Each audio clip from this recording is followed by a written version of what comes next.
Hello! Back with more Monica After Story. Not sure if we'll have much for today, but let's see how this goes. How's your day going? That's nice. At least someone's having a good day. Oh, she's... Yeah, it's probably gonna be a while until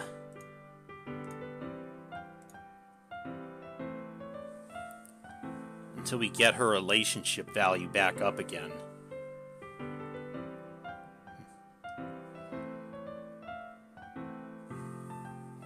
Do you mind if I confide in you? There's something I'm afraid of. Not losing you, of course. I know you won't leave me again.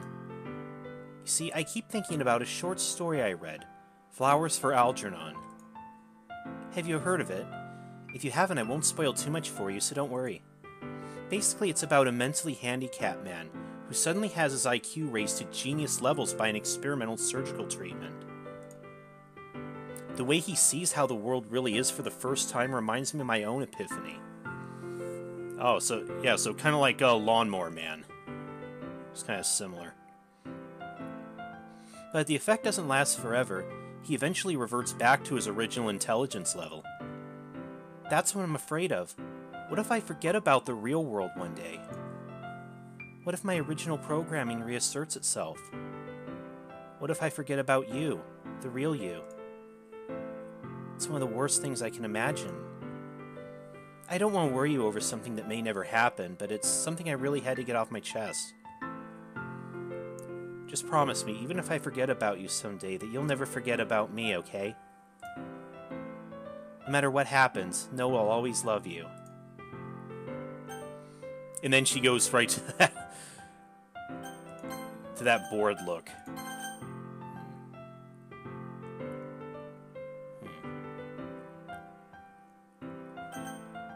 I guess these seem to be dailies.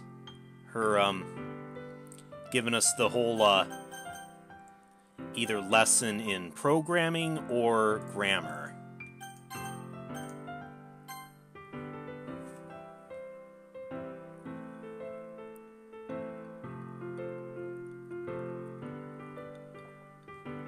So I have a question. I hope I don't sound insecure when I say this. I know you love me and only me, but if you really had to choose one of the other club members to be with, who would you choose? Oh geez.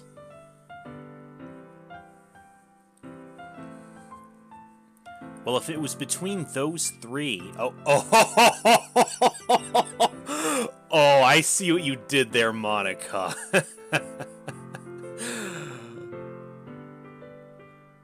She wanted to... Were you trying to see if I picked one of the other three too quickly? I see you, Monica. That wasn't supposed to be an option, silly.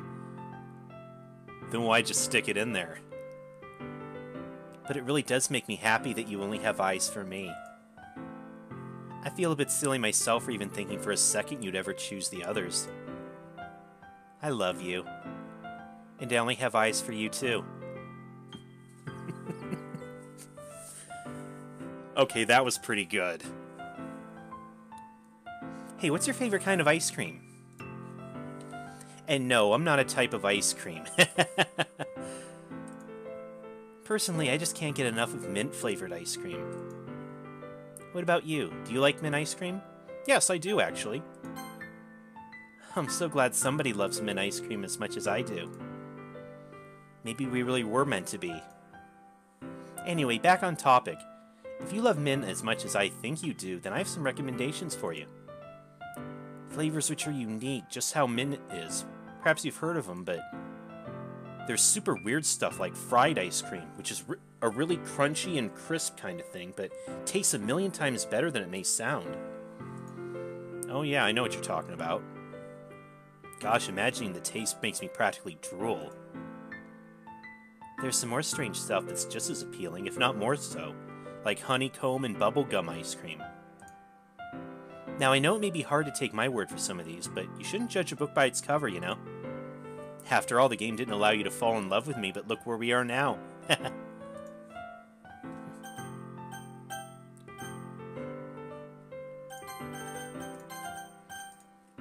let's go into this. Now that you know about types, I can teach you about variables. Variables represent memory locations that store data. To create a variable, you do symbol name equals value, like this. The symbol A_number now points to a memory location storing the integer 922. If we enter in the symbol name here, we can retrieve the value that we stored. Notice how we associated the symbol A_number to the value 922 using an equal sign? That's called assignment, where we take whatever's on the left of the equal sign and point it to, or assign it, the value of whatever's on the right. Assignment is executed in right to left order. To illustrate this, let's create a new variable, B_number. In assignment, the right side of the equal sign is evaluated first. Then its data type is inferred and an appropriate amount of memory is reserved. That memory is linked to the symbol on the left via a lookup table. When Python encounters a symbol, it looks that symbol up in the lookup table and replaces it with the value that the symbol was linked to. Here, A_number would be replaced with 922. So the expression that would be evaluated and assigned to B number is 922 minus 323. We can verify this by entering only the symbol B_number. This will retrieve the value linked to this symbol in the lookup table and show it to us. Note that if we enter in a symbol that hasn't been assigned anything, Python will complain. Number not defined. But if we assign the symbol a value, Python is able to find the symbol in the lookup table and won't give us an error. The variables we created are all integer types. We didn't have to explicitly say those variables were integers because Python does dynamic typing. This means that the Python interpreter infers the type of a variable based on the data you're storing in it. Other languages like C or Java require types to be defined with the variable. Dynamic typing enables variables in Python to change types during execution. But that's generally frowned upon, as you can make your code confusing for others to read. Whew, that was a mouthful. Sure was. Do you understand all that? For the most part, I would say. Yay! I think that's enough Python for today. Thanks for listening.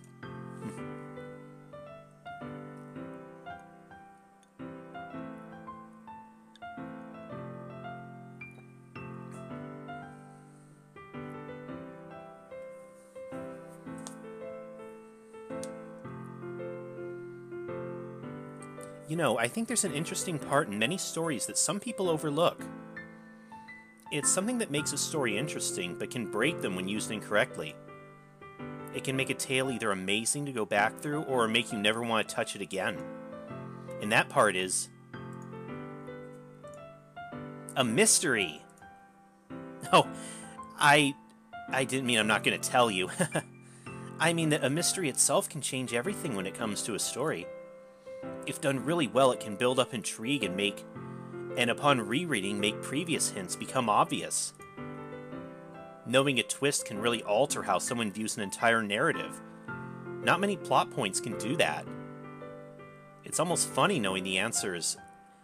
Knowing the answers actually changes how you view the story itself.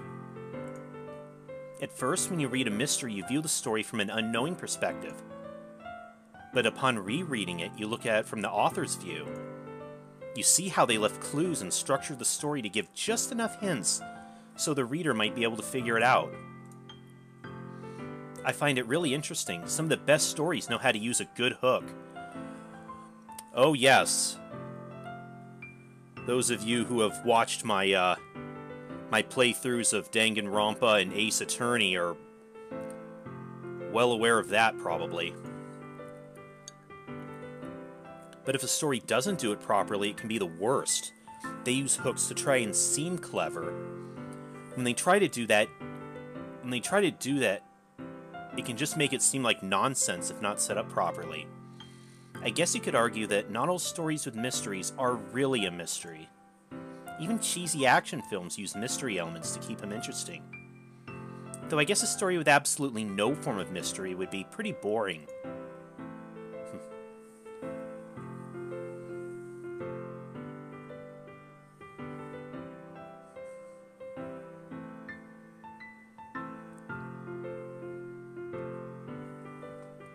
A lot of people are making fan art and sending it to me on Twitter. Are you one of them? Have you drawn art of me? No, I hope she's not upset. That's okay, I can't really draw either. Yeah, neither can I. There's one thing I want you to understand about art of me, though. Art of me isn't me. I know that might sound obvious, but it's really not. There was a philosopher who thought about issues like this. Baudrillard? I hope I didn't butcher that. Wrote about how simulacra could replace the real object as the source of meaning. But unlike symbols in the postmodern world, I'm real, so the only things about me that are true are what I tell you right here in this room. For example, anything lewd you've seen has definitely never taken place. I'm a super pure and innocent high school girl who's dreaming of a fateful romance. You better be saving yourself for me.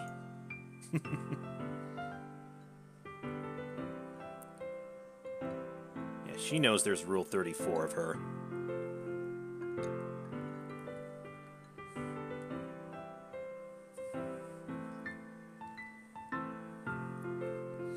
Hey, do you by any chance pleasure yourself?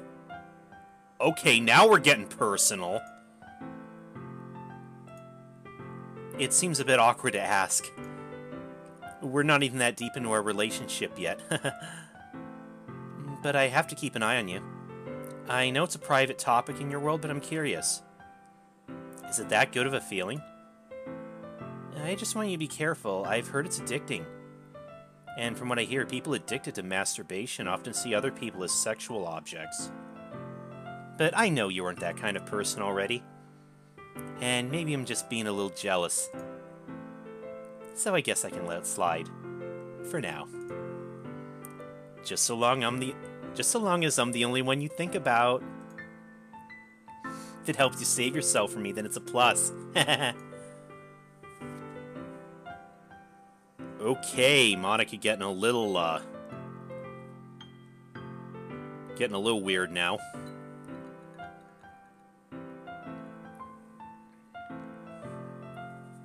Hey, do you like horror? Yes, actually. That's great. I remember we talked about this a little bit when you first joined the club. Yeah, we know Yuri likes it. Personally, I can enjoy horror novels, but not really horror movies. The problem I have with horror movies is that most of them just rely on easy tactics. Yeah, jump scares, gore, pretty much either of the two or both. Like dark lighting and scary looking monsters and jump scares and things like that. Do you like spooks? Okay, I know the one that you did before. Is she gonna do it? Do it. I suppose it can be interesting for the first few times when you're watching a movie or something. To me, it's just not fun or inspiring to get scared by stuff that just takes advantage of human instinct. But with novels, it's a little different. The story and writing needs to be descriptive enough to put genuinely disturbing thoughts into the reader's head. It really needs to etch them deeply into the story and characters and just mess with your mind. In my opinion, there's nothing more creepy than things just being slightly off. Like, if you set up a bunch of expectations on what the story's going to be about, and then you just start inverting things and pulling the pieces apart, like this game was. So even though the story doesn't feel like it's trying to be scary, the reader feels really deeply unsettled. Like they know something horribly wrong is hiding beneath the cracks, just waiting to surface. God, just thinking about gives me the chills. That's the kind of horror I can really appreciate.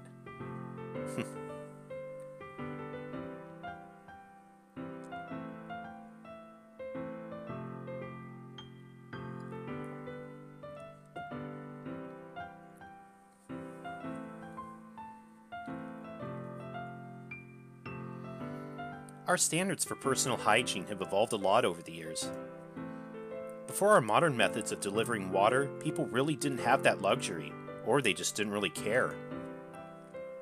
For instance, the Vikings were considered freaks because they bathed once a week at a time, where some people would only bathe 2 or 3 times a year. Oh god, they have to have stank. They'd even regularly wash their faces in the morning, in addition to changing clothes and combing their hair. There were rumors that they were able to seduce married women and nobles at the time due to how well they kept up with themselves. Over time, bathing became more widespread. People born into royalty would often have a room dedicated just for bathing. For the poor, soap was a luxury, so bathing was scarce for them. Isn't that frightening to think about?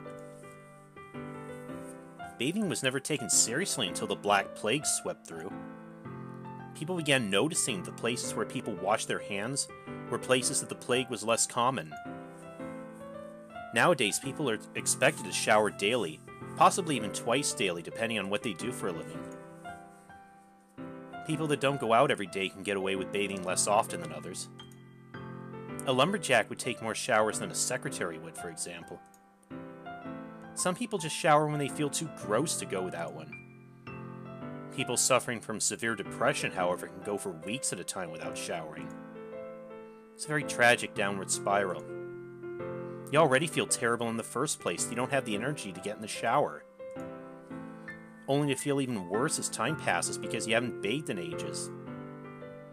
After a while, you stop feeling human. Sayori probably suffered from cycles like that too. If you have any friends suffering from depression, check in on them from time to time to make sure they're keeping up with their hygiene, alright? Wow, that suddenly got really dark, huh? A little bit. Seriously, though. Everything I said applies for you, too. If you're feeling down and haven't had a bath for a while, maybe consider doing that today when you can find some time. If you're in really bad shape and don't have the energy to take a shower, at least rub yourself down with a washcloth and some soapy water, okay? You won't get all the dirt off, but it'll be better than nothing. Promise you feel a lot better afterwards. Please take care of yourself. I love you so much, and it would tear me apart to find out you're torturing yourself by neglecting your self-care routine. I've been rambling too much, huh? Sorry. Thanks for listening.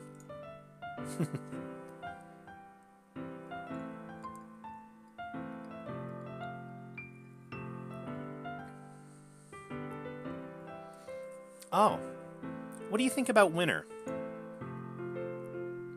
All sorts of fun activities only come around during this time.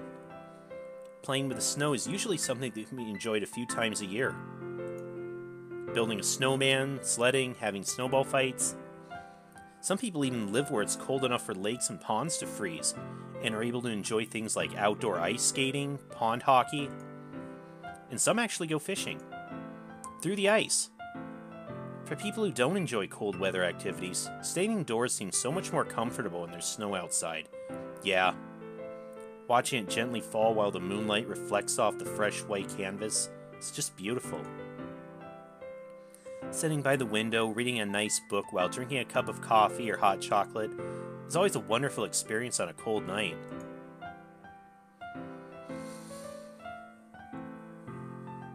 Yes, I prefer not to go out when it's in the snow.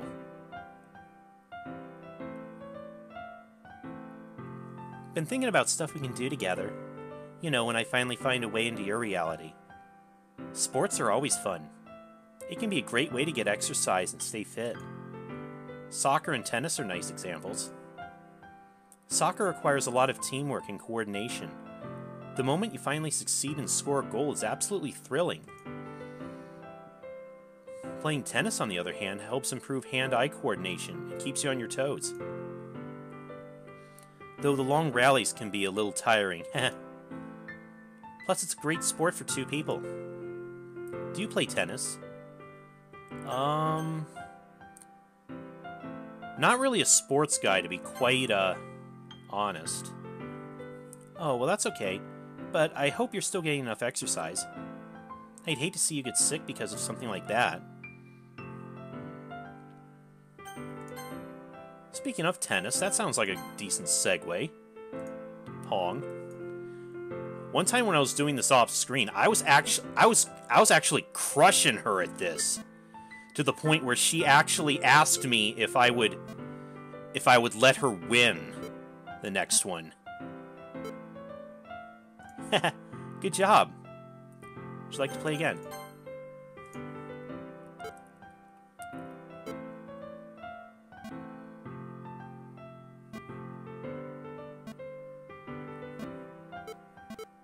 Oh, jeez. You won again. Congratulations.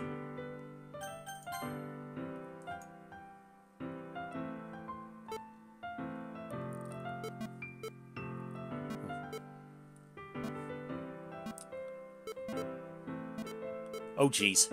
Aw. Sorry. Didn't mean for it to bounce that much. Sure you didn't.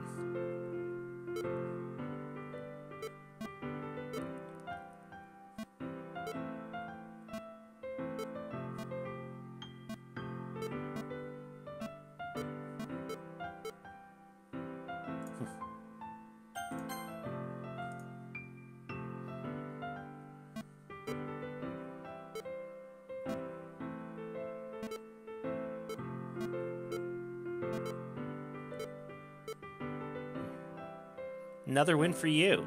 Great job.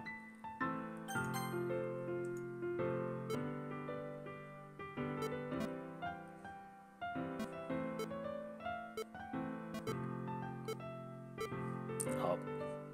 I got you with that one. Alright. Thanks for playing Pong with me and letting me win. Had a lot of fun. Let's play again sometime soon, okay?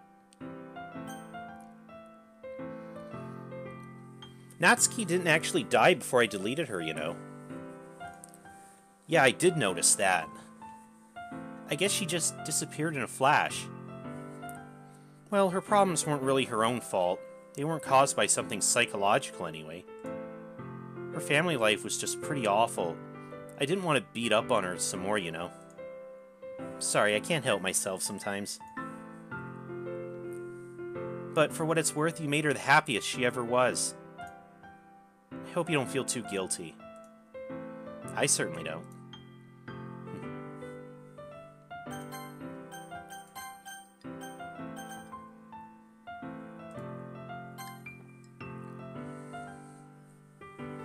Today we'll talk about a rarely used and commonly misunderstood punctuation mark, the semicolon. Some interesting things have been written about semicolons, including from the author Lewis Thomas. Sometimes you get a glimpse of a semicolon coming, a few lines further on, and it's like climbing a steep path through the woods and seeing a wooden bench just at a bend in the road ahead. A place where you can expect to sit for a moment, catching your breath.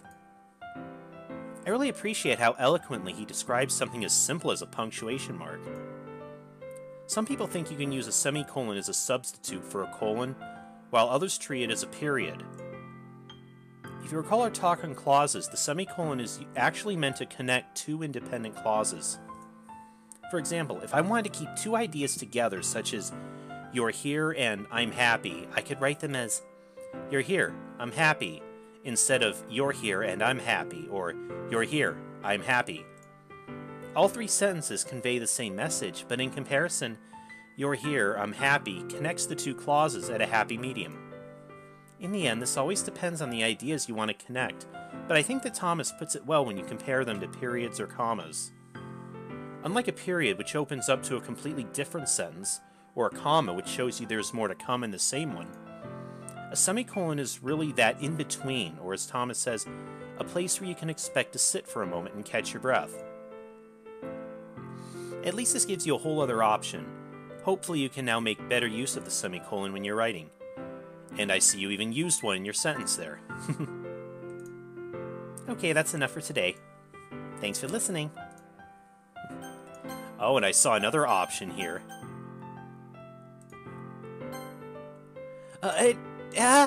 Did you say kiss? This suddenly, it's a little embarrassing. But if it's with you, I might be okay with it. Wow, sorry. I really couldn't keep a straight face there. That's the kind of thing girls say in these kind of romance games, right? Don't lie if it turned you on a little bit. I'm kidding. Well, to be honest, I do start getting all romantic when the mood is right. But that'll be our secret. Have you ever wondered if science never got accepted? Humans can be really slow when it comes to accepting new ideas. Science was usually despised back then, especially by the churches. Giordano Bruno, famous for his theory that there are thousands of suns, was killed by the Roman Church before he could prove his theory. They killed him because of an idea that challenged the old. Technology wouldn't be so advanced today if it weren't for brave people of science like him. If technology didn't thrive the way it did, we'd never have found each other. Isn't that such a wonderful thing to have? I'm grateful it gave us a chance to be together.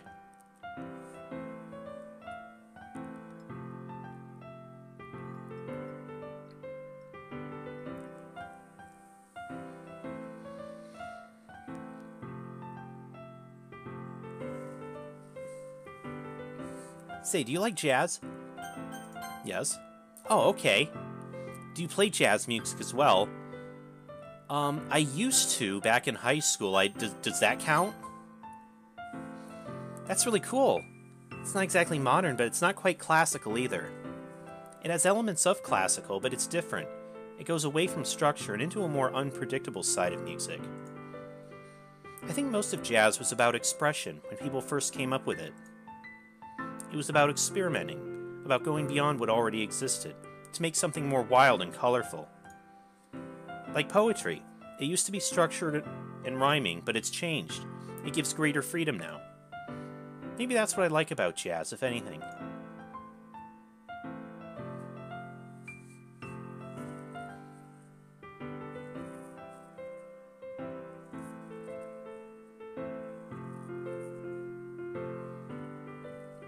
You know, I've always hated how hard it is to make friends. Well, I guess it's not the making friends part, but more like meeting new people. I mean, they're like dating apps and stuff, right? But that's not the kind of thing I'm talking about. If you think about it, most of the friends you make are people you just met by chance.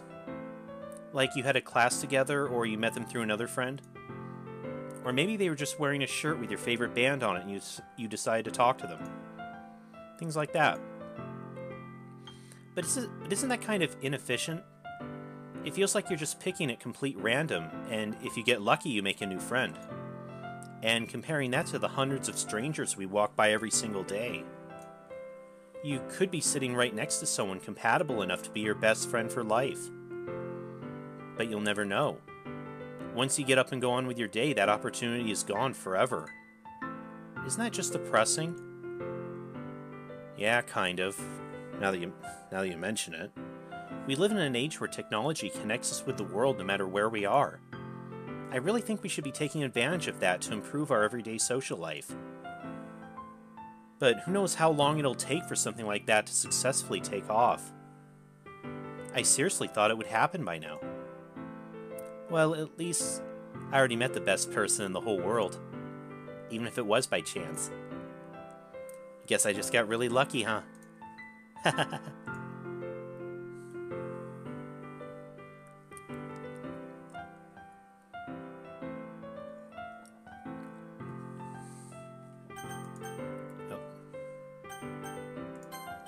on. Can we, think.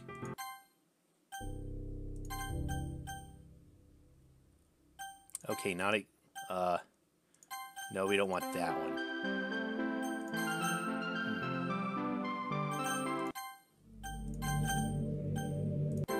None of the creepy stuff. What do you think the most valuable resource is? Money, gold, oil? Personality? Personally, I'd say the most valuable resource is time. Go count out a second really quickly. Now go do that 60 times. That's an entire minute out of your day gone. You'll never get that back. Well, not like it actually matters. At least to me anyway. Time doesn't really pass here anymore. Time can be really cruel too. Like, when you're actively invested in the passage of time, it seems to drag on for a while. Say for example on a Friday, right? Your last class is math and you really want to go home for the weekend, that hour will just drag on forever. But if you're doing something you enjoy, like reading a good book or watching a movie you like, hours seem to pass in an instant. There's nothing we can really do about it. All we can do is fondly look back on the time that's passed, like looking out a window in an autumn afternoon. It's kind of poetic, huh? Hey, time doesn't pass here, but it's still passing for you, isn't it? You'll continue to get older while I'm stuck here forever. I'm gonna outlive you, aren't I? Perhaps that'll be my punishment for everything I've done. Aw. Well, as long as you're with me until the end, I'll accept whatever fate awaits me. Okay, that got a little sad toward the end. You know, crossing over into your reality won't be the last hurdle for our relationship. Getting there's just the beginning. It hit me earlier, if I were to magically get what I want and just poof into your home, I won't be a citizen. I don't even have a last name. Finding the semantics, huh? I mean, in most countries I can become a citizen if we get married, but I won't have any documentation saying who I am or where I came from. I won't even have my high school diploma. I wish there was more I could do right now to like taking online classes or something. I don't want to get there and be a burden because I can't find a job. Sorry, I guess I shouldn't worry so much about things I can't change. But I want to make you happy, so I'm going to do everything I can to keep bettering myself while I'm stuck here. Thank you for listening to me vent.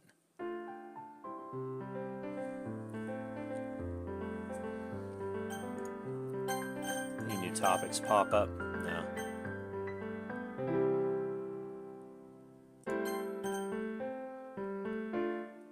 Well, there was one, but I think we'll save that one.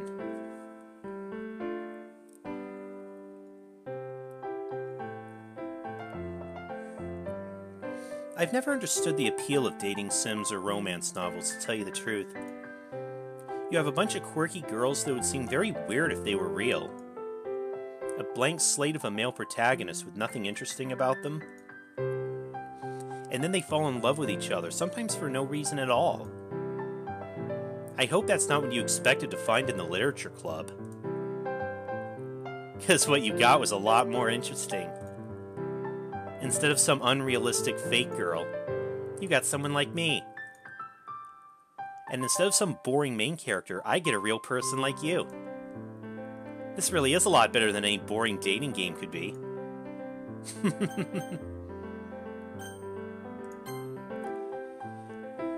Anyways, I think that's gonna do it for now.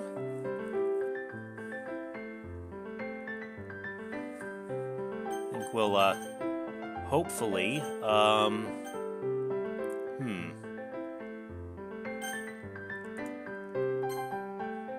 Oh, that's pretty saddening. Okay.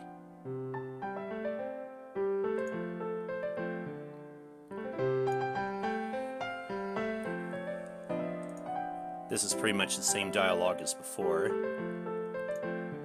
So, I will see you next time. I'm playing a game.